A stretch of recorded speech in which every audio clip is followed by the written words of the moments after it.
So this week is Parshas Lech Lecha. I'm supposed to give a class on Lech Lecha. But yesterday in Shul, an idea entered my mind, and then it consumed me. I talked about it by my Shabbos meal, wherever I went, I talked about it. So I'm actually giving you a class on Noach, even though today is Sunday of Parshas Lech Lecha. But at least it's not a Seres Adibris or the Yud Beis Nisim from Nosei. Those bills we'll get to when we get to them in Mitzvah Hashem. It hit me like a ton of bricks, mamish. And it's a great topic. So this afternoon, when I came home from my morning work, I opened up the Rishonim, and I opened up the Medrashim, and I came up with zero. Not only don't you have an explanation of these ideas in the Rishonim, you can't even find in Torah and Chazal on this. Okay? Let me tell you what it is. Shishi of Parshas Noach, which is 32 psukim. Shish, it's more than 32 psukim, but 32 of the psukim of Shishi Parshas Noach is the early history of man. The Chumash is not the history of the world. Chumash is the history of the Jewish people. Or to be more precise, Chumash is not even the history of the Jewish people. Chumash is the history of the Jewish religion. Or like I like to say it, Chumash is the history of the purpose of the world. But anything which goes to the purpose of the history of the world finds its place in the Chumash.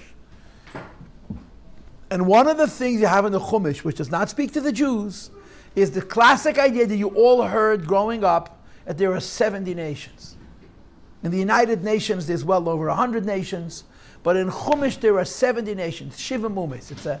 It's just a fact that we're always taught. There's many places in Gemara it's mentioned that there are 70 nations. Now, one of the sources for the idea of the 70 nations is that in Parshas Noach, last week's Parshas in Shishi, you mentioned the names of the children of Yefes. You then mentioned the names of the children of Cham, and you then mentioned the names of the children of Shem. When you read it, it sounds like simple genealogy. You know, Yefes had a bunch of kids. Some of those kids had kids. Some of those kids didn't have kids. Now you're supposed to say the mandatory blah, blah, blah, blah, blah. But it says in Chesfarim that if you'll count up all the names of the children of Yefes and all the names of the children of Cham and all the names of the children of Shem, you'll get exactly 70. You know, I counted. So it's understood that the 70 names in Parshas Noach are not just children. They're the patriarchs of nations. The 70 nations are represented in Parshas Noach. Now, there was a Yid who passed away now more than 40 years ago. He's quite famous, but you might not have heard of him. His name was Rabbi Aryeh Kaplan. He was a brilliant man, a brilliant, brilliant man. Very interesting Jew. He was a Baal Tshuva. He had several PhDs. He was a physicist. He was a mathematician. And he dedicated his life to Torah. He translated the Torah anthology into English. He was very into Kabbalah. He was a weird kind of guy. He passed away quite young, actually. One of the things that Rabbi Aryeh Kaplan did was make a Chumash, which is called the Kaplan Chumash. And it's called Teidas Chaim. It's called the Living Torah. I have a copy of Aryeh Kaplan's Chumash. Aryeh Kaplan does something that a lot of people would consider controversial. And I probably also consider controversial, but that doesn't stop me from looking at his Chumash. And that is that Aryeh Kaplan, amongst his many gifts, was the gift of languages. He spoke many, many languages. Amongst the languages that he speaks or spoke was Old Greek, Yavan. For those who are not aware, the first translation of the Torah was to Greek.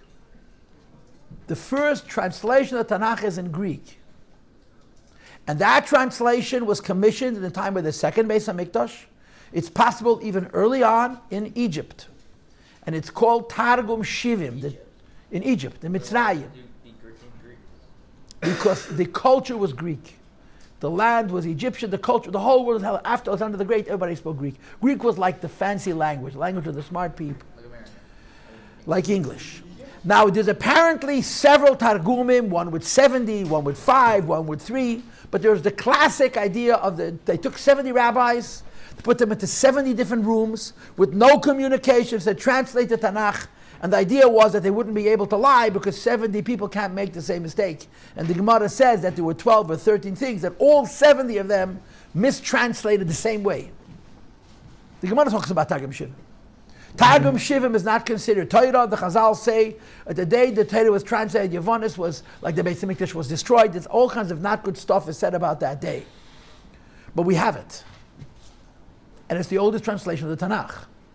And Greek is a language that people understand. It's not like hieroglyphics. It's not like ancient Egyptian. And Aryeh Kaplan sometimes goes to the Targum Shivim. For example, just to give you another example, Aryeh Kaplan lists amongst the kosher animals that are mentioned in Parshas Shmini and in Parshas Re'eh, the giraffe. Nobody else does. And he took it from the Septuagint, from the Targum Shivim. So in Parshas Noach, Aryeh Kaplan does something very fascinating. And again, you don't have to you don't have to say it's true, but it's still fascinating. Aryeh Kaplan used the Septuagint, the Greek translation, to know who these 70 men are. There are 70 names. In Parshas Noach, you can count them. Yefes's children and Cham's children and Shem's children. It's not 70 people, it's 70 nations. And in the Targum Shivim, which was translated 2,000 years approximately after the story happened, maybe less than 2,000 years. I mean, I don't have patience to think through the math right now. He actually identifies who the 70 nations are. And he actually has a map. If you take out Teres Chaim, Aryeh Kaplan's Chumash and Noach, I once did it here in class, in a Parsha class. He tries to guesstimate where they were in the ancient world, where each one of the 70 nations, as delineated in the Septuagint and the Targum Shivim, where they actually lived. Now, I'm sure there are many people who will say you're not allowed to look in Targum Shivim, and you can't rely on Targum Shivim, and I'm sure that that's also true. I'm not trying to carve this in stone. I'm simply trying to point out that there's a lot of very interest. If you're intrigued by history and geography and Torah, there's good stuff for you to look up in this here Targum, this Rabbi Aryeh Kaplan's Chumash. I have a copy at home. I can make you a picture of that map, and you can look it up yourself. So in Parshas Noach, between Shishi and Shvi, you don't have 70 people mentioned. You have 70 nations mentioned, divided up into the 3 families of Yefes, Chum, and Shem.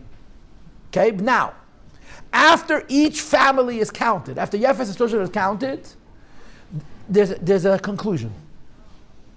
After Chum's children are counted, there's also a conclusion. After Shem's children are counted, there's also a conclusion. What you have on your page is the last pasuk of each group. Number 1 is the end pasuk for Yefes. Number 2 is the end pasuk for Chum. And number 3 is the end pasuk for Shem. Look at the first one. Me'elu nifredu iyei hagoyim. From Yefes, they dispersed into nations that would live on islands. Ba'artzoisam, in their lands. Each man l'lshayneh, to his language. L'mishpachoisam, to his family. B'goyeyem, to their nation. Now look at Chum. Eile b'nei Chum, these are the children of Chum. L'mishpachoisam, to their families. L'lshayneh, to their languages. Be'artzoisam, to their lands. B'goyeyem, to their nations. Now look at Shem. Eile b'nei Shem. L'mishpachoisam, to their families. L'lshayneh, to their languages. Be'artzoisam, in their lands. L'goyeyem, to their nations. Now notice that Chum and Shem are in the same order. Mishpacha, Lashon, Eretz, Goy. The only difference between Chum and Shem is that by Chum it says Bigoyehem, and by Shem it says Ligoyehem. You see it? Yes. But Yefes is a different order. The first thing that you list is Eretz, Artzoisam, then Lashon, then Mishpacha, and then Goy. So all 3, the last one listed is Goy. The other 3, by Shem and Chum, the order is Mishpacha, Lashon, Eretz. And by Yefes, it's backwards. Eretz, Lashon, Mishpacha. You follow? Yeah. Please put your hand down a couple of minutes. You see what I'm doing? So this is our class. To be a people, you have to have 4 things. And they're written in the Chumash. To be a nation, a proper nation, you have to have 4 criteria. You have to have a family. You have to have a language, you have to have a land, and you have to have a goy. What's goy? A goy means a nation. But in what way is goy different than mishpacha, lashon, eretz? So what we're going to do is this. First of all, I'm going to translate all 4 words. I'm going to translate the word mishpacha. I'm going to translate the word lashon. I'm going to translate the word eretz. And I'm going to translate the word goy. You follow? And after we do that, we're going to see if we can explore why by Yefes it's in a different order than it is by Shem and by Chom. And how come Shem and Chom have the same order? Okay, so now, if you have a nation of people that's truly a nation, number one, they're a family. What does a family mean? No. They share genes. They have common ancestors. They share genes. They come from the same parents. People who live together in a certain place marry each other again and again and again. They're literally a family, like Lubavitch. If you belong to the old Lubavitch, everyone's related to everybody. Just a question of how many times you have to twist the pretzel. You can ask Rabashkin, he'll explain it to you. You can also ask me, and I'll explain it to you also. If you're an old Lubab, we're all related in 101 ways. Mishpacha Pashit means a genetic unit. We share the same genes. We're all related. Now, what is the greatest thing about family? And what is the worst thing about family? The greatest thing about family is that the bond goes to your core. Someone who literally shares your genes, your loyalty to them and their loyalty to you is infinite. To use the language of biologists, when animals are closely related, they die for each other because they're preserving their own genes. If you, family, are prepared to give their life for one another because they're really giving their life for themselves because they come from the same place. The depth of bonding of family is the deepest it could possibly be. Like brothers and sisters, then it becomes cousins, then it becomes cousins of cousins. But ultimately, you know, when they study animal genetics, they talk about half and a quarter and an eighth and a 16th and the likelihood of altruism and why. It's a whole science. But mishpacha means you pashut share genes. Come from the same source. There's no deeper bonding between groups of people than family. But there's also a huge downside. What's that? You can't pick your family. If you have rotten eggs, you're stuck with rotten eggs. You can't pick your family. You can pick your friends. You cannot choose your family. Your family is your family. The greatest thing about it is how deeply you're bonded. The weakness of a family is that the best member of the family and the worst member of family are family. I have this whole philosophy, which I've talked about years ago when I gave classes on Mishpatim. If a guy is a serial killer, a bad Rosh Hamerush, and he's on death row, they're going to kill him. However they're going to kill him, they're going to gas him, they're going to give him an injection, yeah? And you happen to be that guy's brother. Al pi Torah, you're supposed to care for him. Al pi Torah, you're supposed to care for him. You're supposed to love him and care for him.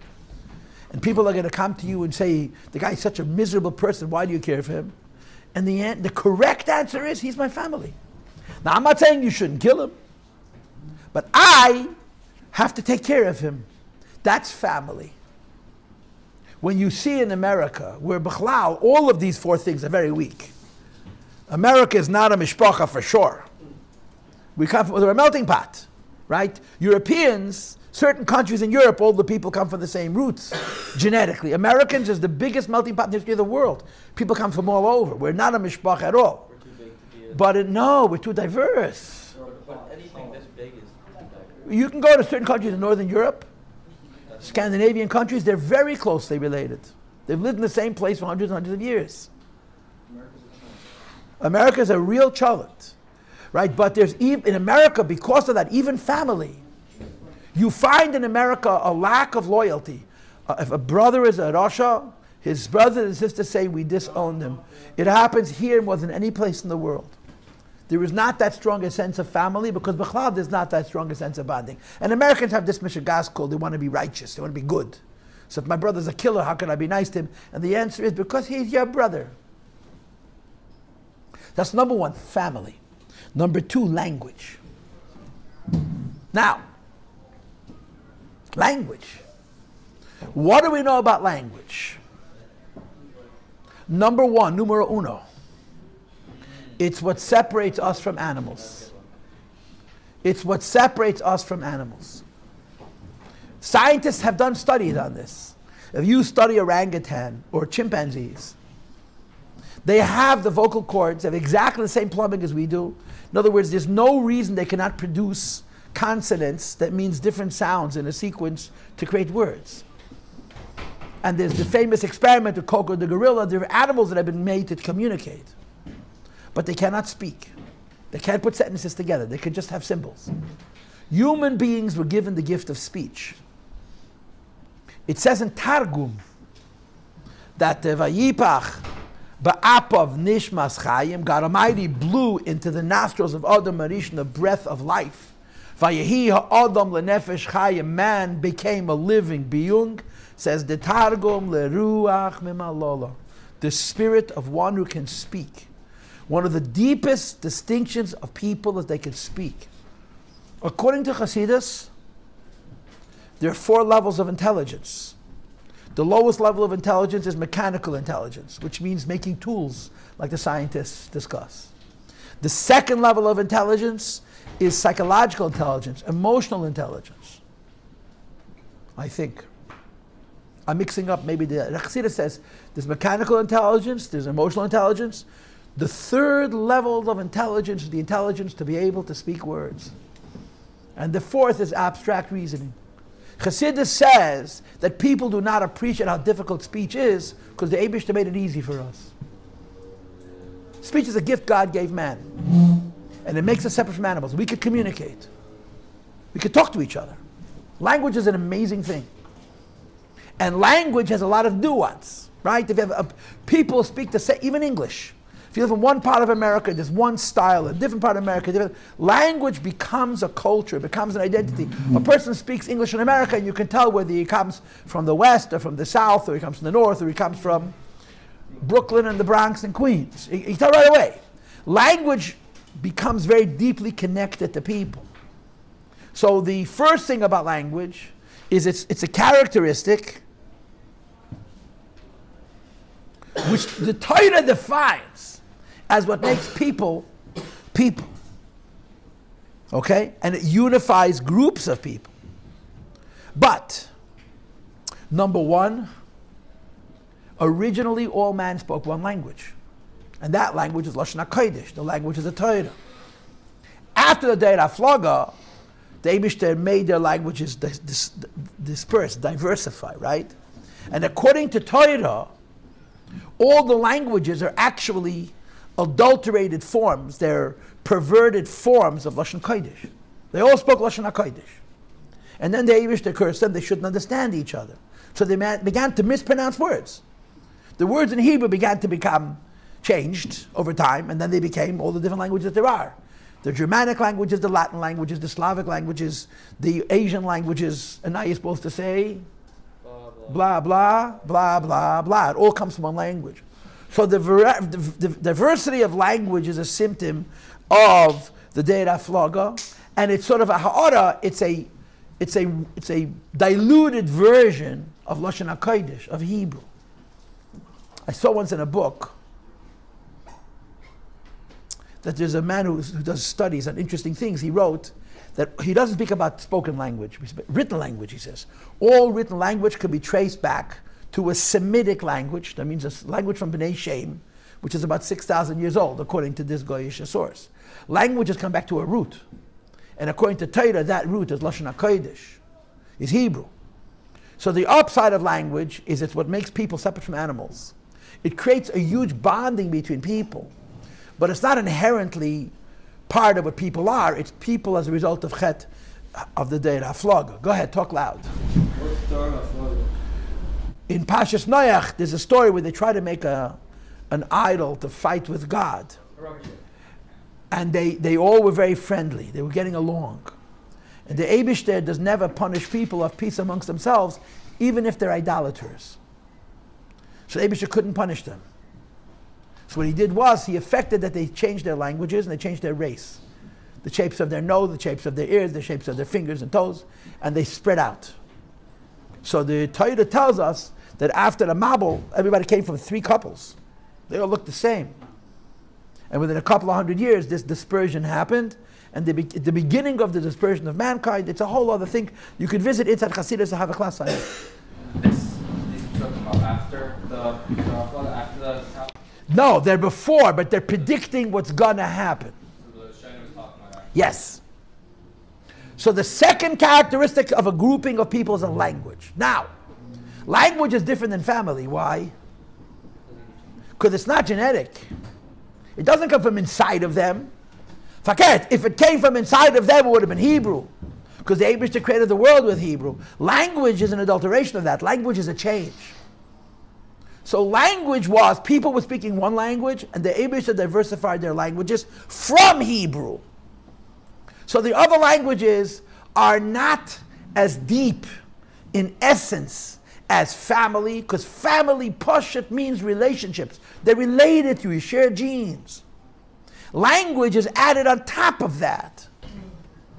But it's not the essence of the people, it's how the essence of the people has been adapted and changed to create from one language 70 languages. So what I'm proposing is that mishpacha means people who are literally the same as your genes. Loshen means you all spoke one language and the languages were adapted, and the people in your subgroup shared the same language as you because you all adapted and changed in a similar way. Then comes number 3, eretz, land, geography. Now how does geography work? There's a deep connection, there's a very, very deep connection between people and their land. Now you may not think so if you live in America, but you certainly think so if you live in Eretz Yisrael. Right? If you're French for 1500 years, France means a lot to you. If you're German for 2000 years, Deutschland means a lot to you. And the same is true, most people live in their lands for a very long period of time. People who live in, I don't know what it is, different parts of England. There's Wales, and there's, somebody help me out, and there's Scotland, and there's different people who have roots in these places. There's a very, very deep connection between people and their lands. But the bonding between a person and a land is even less personal than the bonding between a person and his language. Why? Because the language, you spoke Hebrew, and then Hebrew was changed into the language. Land, you simply came to a new place. After the Mabul, everybody lived near Eretz Yisrael. Over time, they began to spread out. Eventually, people spread out to a different place, and they stayed. How long did it take for them to spread out? How long did it take them to find a place? How long did it take for them to decide that this is their place, they're staying permanently? It could have taken a couple of hundred years. This became their land. Once the land becomes yours, it's inexorably as a deep connection to you. But it's not like family, which is literally from one source. It's not even like language, where first you shared a language and the languages were adapted. You moved to this place and made it your own.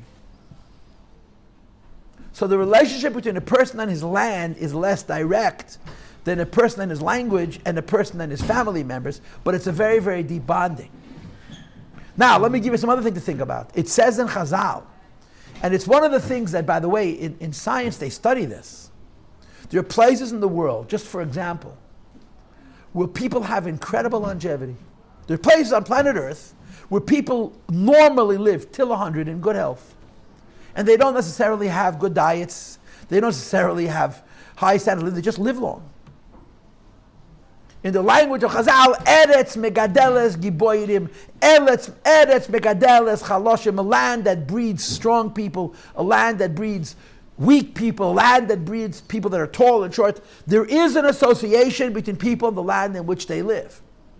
Just to give you a very simple example, my father is shorter than I am. My kids are taller than me. For some reason, in America, we're a few inches taller than we were in Europe.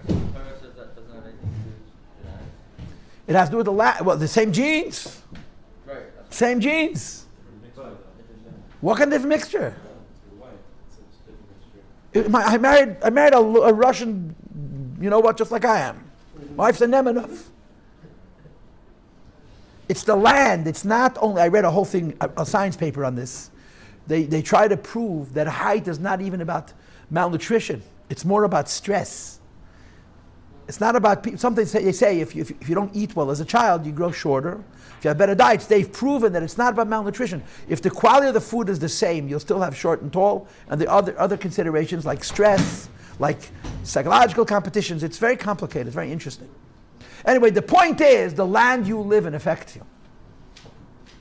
Just like in certain countries, certain fruits grow, certain vegetables grow, the land has an effect on the people. So you choose where to live. And after you choose where to live, the place that you live, the environment in which you live, has an impact on you because of that association. So I just gave you the first three. Number one is mishpacha. Family is entirely internal. Number two is lashon, language. Language starts on the inside and adapts on the outside. And to explain it in modern terms, today it's almost impossible to find a language which is pure. My son told me Shabbos something which very much disappointed me, and we got into an argument, and I'm sure you have an opinion, I'd love to hear it. I told my son that English comes from Latin, but there's also German words. And my son said, no, English comes from German, there's also Latin words. So, okay, I don't know what's true, but imagine not being sure the root of your language. Every language in the world today, is mixed with other languages over time. The beginning of this, way back, is all languages come from Lashon HaKodesh, and after the story of the Aflaga, those languages began to change, and they became different languages. Land is a chatchila outside of you. But it has a deep impact on you. You become connected to the land becomes connected to you.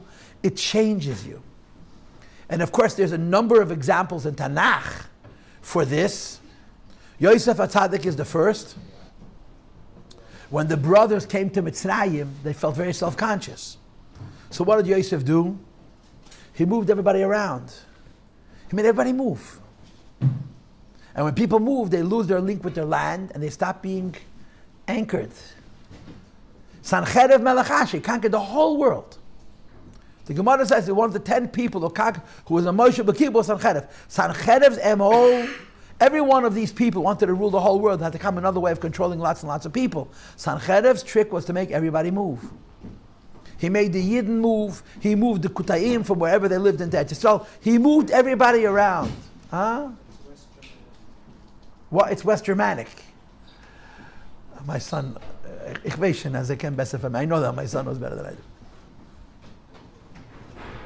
When you move people away from their lands, they lose their roots. When you lose their roots, it's very hard to hold on to identity.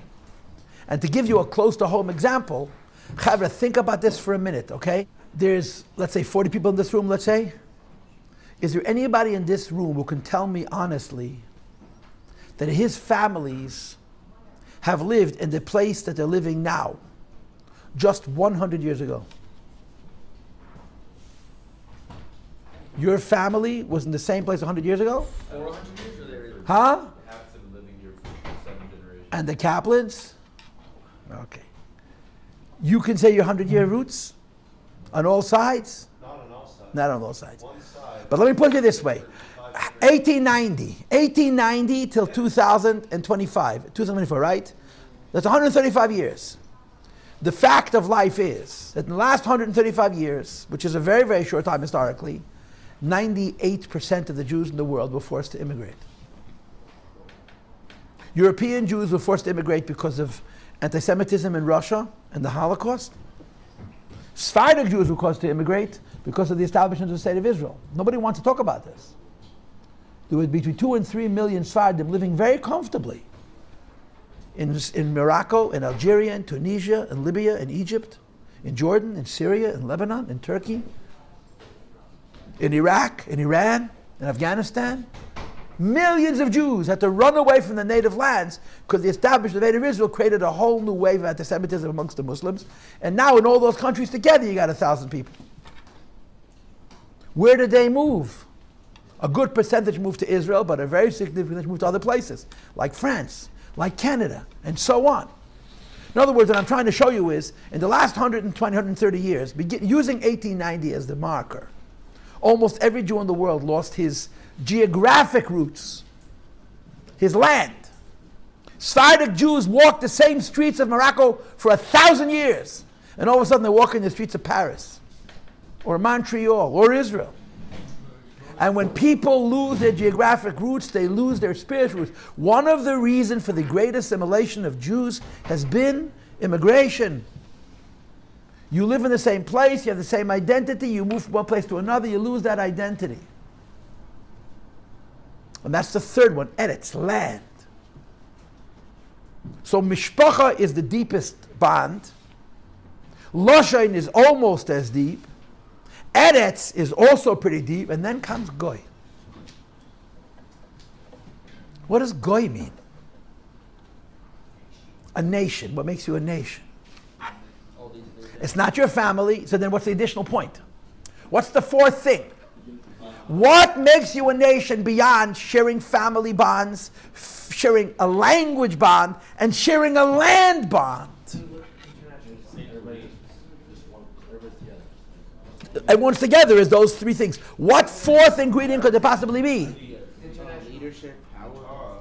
He said leadership and power. That's quite good. You said ideas. Let's use the word culture. What he said is true. What he said is true. Leadership is not a goy, it's a mamlocha. It's a kingdom. A goy is not defining who your leaders are. A goy is defining the people themselves. I'm going to give you a very, very good example for this, okay? Because this is a country with very, very, very strong identity as a nation and terrible, terrible, terrible leaders. It's a really great example. And that is Italy. Somebody said to me yesterday when I was going through this at my Shabbos table, someone said to me, you stop people on the street, excuse me, sure, are you Jewish? No. Excuse me, sure, no. Excuse me, you're Jewish? No, I'm an Italian. How many people, no, I'm not Jewish, I'm Polish. So I suggested, how about, no, I'm not Jewish, I'm Irish. And my kid said, nah. But you meet an Italian, you're Jewish? No, I'm an Italian. I once read in an article years ago that Italians are closet anarchists. They hate government. When I was a kid growing up, they killed the prime minister of Italy. They found him in the basement, in the trunk of a car. Italians have terrible government, but they have a strong identity. And they are mishpacha. I think that at least southern Italians are b'nei Esav. If you want to understand the mafia is Esav's kids. Family is everything, and they kill each other. What do they say in the mafia? It's not personal. It's strictly business. You're just as dead. The mafia is mamish Esav. It comes Sicily. Italiene, that's Esav's kinder. They're pushing Esav's kids. Family, respect for your parents, you'll die for your parents. And you'll make sure the other guy dies for your parents too. They call it vendetta. But Italians, not just Southern, all of it, they have a strong identity. They're a much better goy than the Ara Mamlocha. Mamlocha means politics, leaders. Terrible leadership. They can't get it together. But they have an identity as a nation, which is so, it doesn't make any sense. It's very, very deep. So a nation is not necessarily familial roots. It isn't necessarily common language. It isn't necessarily common land. It's common culture, common values. You have the same philosophy of life, the same attitudes. And I will argue, and again, we can debate this, we really could debate this, that in Torah, the prototype for a goy is Greece. For reasons that I don't fully understand, the Torah considers the Greek language and the Greek culture above all others, for in all kinds of ways, including halachic ways. For some reason, the Torah holds that the Greek nation, the Greeks were very violent people. They're also very intelligent people. They're also very ambitious people. But they had a very, very strong identity. And the fact of the matter is that Greek culture is the culture of the whole world today. Western civilization can be traced to Greece, which then became Rome, which then became the whole world. Alexander Mugden lived in northern Greece, Macedonia, conquered the whole world, and he successfully Hellenized. The whole world adopted Greek culture. That's a goy.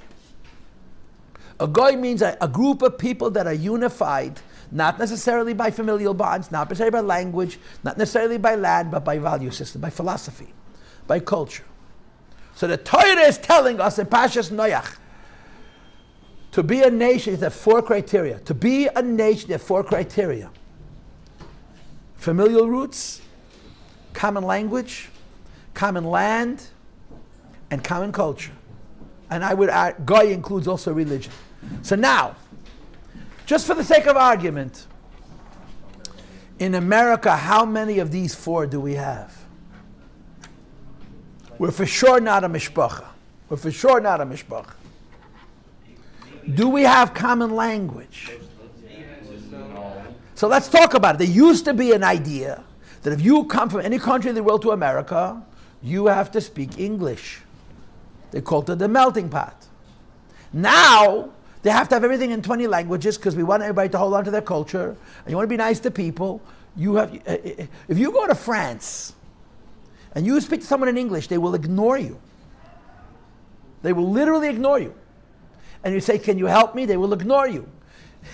If you tell them, I don't speak any English, French, they'll answer you in French. Now, they're nuts. But there's something to be said for that. If you don't speak French, you don't exist. It makes them a language, a body that's unified by language. America used to be this way. When foreigners came to this country, they wanted to learn English. Now they want to hold on to whatever language they speak. Chinese, Spanish, Italian, whatever the case is. So you could make a good case that America used to be stronger in the area of language than it is now, and now it's weaker. Number 3, land, geography. America shares a geographical constant, but America is actually a United States. It's 50 states. And there is a difference between the 50 states. Until the Civil War, the identity of statehood was stronger than nationhood. I mean, a lot of people will tell you that the Civil War really is the birth of America, because until then, America was just a United States, where the power was with the states. People were loyal to their state more than they were loyal to their country. The identity of America as a country doesn't start till the Civil War. But even now, if you come from Louisiana, in many ways you're a Louisianan first and an American second. If you come from Texas, if you come from Idaho, if you come from South Dakota, if you come from Alabama, ich weiß was, there is a United States. So even when it comes to Eretz, land, America is a land of 50 lands. Think about Alaska and Hawaii. It's all you got to think about. Florida and Minnesota. New Mexico and Michigan. Those are the same. I'm asking you. So we're a United Nations. But how deep are we as an Eretz? Now, what about as a goy? Definitely not. What about our culture? You could argue it both ways. I'm not trying to answer the question.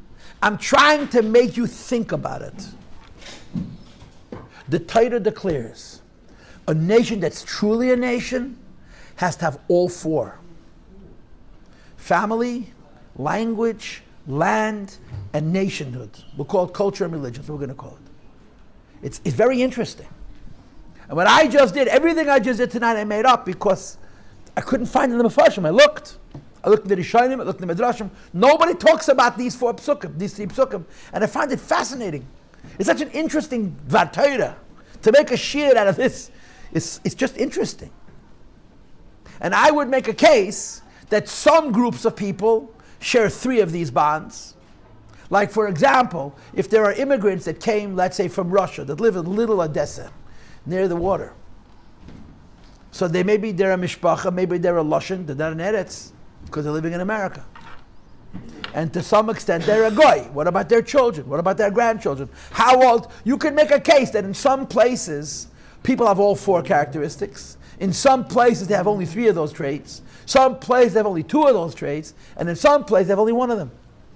The Torah says to be a comprehensive nation, you need to share familial bonds, genetic bonds, language, land, and culture. Those are the 4 criteria. But now comes a question. By all 4, goy is last. You have the paper, yeah? By all 3, goy is last. And it makes sense. Why is goy last? Because it's the least inherent. Goy is completely from time. You live with people, you live in a certain way, you develop your culture, you develop your way of life, and so on. The other 3, mishpacha is entirely from inside. Lashonos is a little bit from inside, a little bit from outside. Eretz is from inside, but you develop a strong bonding with your land. So by Yefes and by Chom and by Shem, the last one that's listed is Goy. When it comes to the other 3, however, Yefes's order is land, language, family. Chum and Shem's order is family, language, land. So Shem and Chum actually make sense. Why? The first thing you list is the deepest thing. Familial bonds are genetic, they're who you are. Linguistic bonds, language, based on the presumption that we established on the beginning of the class, that languages all came from Hebrew, you started out the same and you slowly diversify, so a little bit from inside, a little bit from outside. Land, you choose to live in a land. But once you come to that land changes you. So Shem and Chum share the same sequence, and it makes sense. By Shem and Chum, the order is, what's the deepest bonding between people? Family. What's the second deepest bonding between people? Language. What's the third deepest bonding between people? Land. What's the fourth deepest bonding between people? Values, culture, religion, things like this. How come by Yefes, Goy is last, but with the exception of Goy, the order is backwards. Eretz, Loshen, Mishpach. So here's my Dvar Torah, okay? Yefes lived on islands. Yefes is seafarers. I have a theory that Yefes is the, what are they called? No. The people lived in the Far East, far away. The Polynesians. I believe Polynesians are Bnei Yefes. Polynesians have chokhmas that are unbelievable. Polynesians go out in these little boats that they build out of canoes and they connect them. And they can tell, by looking at the eddy in the water, if there's an island 1,000 miles away. They can read storms in the water. When they go on trips, one guy has to stay awake the whole time. They don't let him sleep for 2 or 3 days because he literally navigates by reading the water.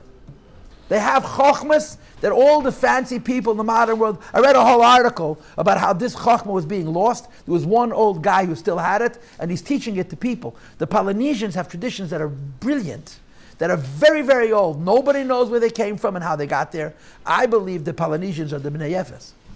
And they're in the Far East. You're talking about Australia and Indonesia and places like that, very far away, all the way to Hawaii, all the way around the world.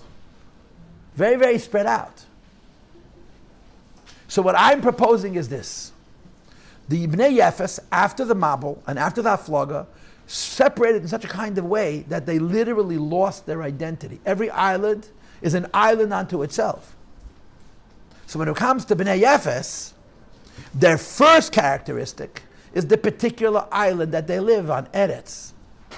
The second characteristic is the language that they speak. The least important characteristic is the fact that they share genetic bonding, even though it's the deepest. But because of the way they diversify, the way they spread out, they're identified first by the place they live, second by the language they speak, and third by the genetic roots bondings that they have. And then Goy is last. But the Bnei Chum and Shem, they stayed in, what they call Eurasia. It's not Eurasia, it's Eurasia, Africa. It's the 3 continents, Europe, Asia, and Africa. They're all connected. Where the theid was given, they stayed there. Chum was in Africa and the very bottom of the Mediterranean, and Shem was in parts of Europe and then out into Asia. By the way, what I said about Yefes, people are going to argue with me, gesund theid. It's just how I see it. So for them, it was family first, it was language second, it was land third, and it was culture fourth. But I want to say one more thing. To put Shem and Chum in the same sentence seems wrong. Chum represents the level of humanity at its worst, and Shem represents the level of humanity at its best. So I want to propose that the order is the same, but the reason is very different. The Bnei Chum are defined first by race, second by language, third by land, and fourth by culture. But it's all about how primitive they were. They were such primitive people that the only thing that bonded them together was family, that they shared same genes. And they also spoke same language. And by the way, in Africa there's hundreds of languages. Hundreds of languages. Every city is another language. And third by their land, and fourth by their race. By Shem it's the opposite. Number one, they share the same family because the bonding is the deepest. Familial bonds are the deepest. Number two, the language that Bnei Shem share bonds them also quite deeply, but not as deeply as their genetics. And number three, the lands in which they live. In other words, Yefesh has a different order because their whole identity is scatter. Chum and Shem have the same order, but Chum has it for primitive reasons, and Shem has it for very sophisticated reasons. Okay, that's the class, people.